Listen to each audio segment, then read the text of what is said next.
क्या हुआ इसे? कुछ नहीं, ऐसे ही जरा सा मेरा हाथ लग गया। आधे घंटे से तंग किया हुआ इसने मुझे।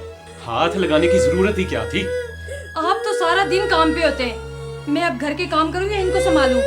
कोई बच्चों से गलती हो जाती है। आखिर इसने ऐसा क्या कर दिया था? अब मुझे क्या बता इससे किस वक्त कौन सी गलती होती है।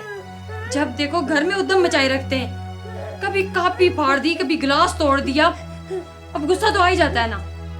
तुम्हें तो हर वक्त गुस्सा आया रहता है। हाँ, मुझ में तो कोई अच्छी बात है ही नहीं ना। 6 साल से मैं तुम में कोई अच्छाई ढूंढ रहा हूँ, मगर मुझे तो नहीं मिली। ना, मुझ में ऐसी क्या बुराई है? कभी सर में दर्द, कभी टांगों में, कभी गर्दन में, घर में गंद। सिर्फ पड़ोसियों से बातें करने में अच्छी हो तुम। मैं भी इंसान हूँ, मैं भी बीमार हो सकती हूँ। तुम्हारी शादी तो किसी अस्पताल वाले से होनी चाहिए थी। सारी जिंदगी दवाइयों का खर्चा बर्दाश्त कर करके मैं तो बूढ़ा हो गया। मेरी तो किस्मत ही फूट गई है। तुम अपनी किस्मत को रो, इसे मैं खुद देखता हूँ। अभी पापा आएंगे, डॉक्टर के पास लेके चलते हैं तुम्हें, ठीक है ना? बस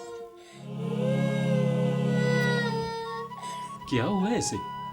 कुछ नहीं, गलती मेरी थी। मैं अपने गुस्से पे काबू ना रख सकी और ये भी ना समझ पाई कि ये शरारत इसने जानबूझकर नहीं की। ये शरारती नहीं है। मुझे गुस्से में इसे मारना नहीं चाहिए था।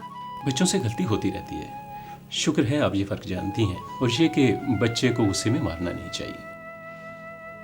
हमारे घर में ऐसी चीज़ों पर बेइज्जती नहीं की जाती जो हमारी बेइज्जती का बायस ना हो। ये जल्द ठीक हो जाएगी, क्योंकि इसको मालूम है कि हम इससे मोहब्बत करते हैं। तुम प्लीज़ ज़रा फ्रिज से बर्फ़ निकाल कर लाओ, और हाँ, वो अलमारी से बैंडेज भी ले आना। हाँ, मैं भी लेके आई।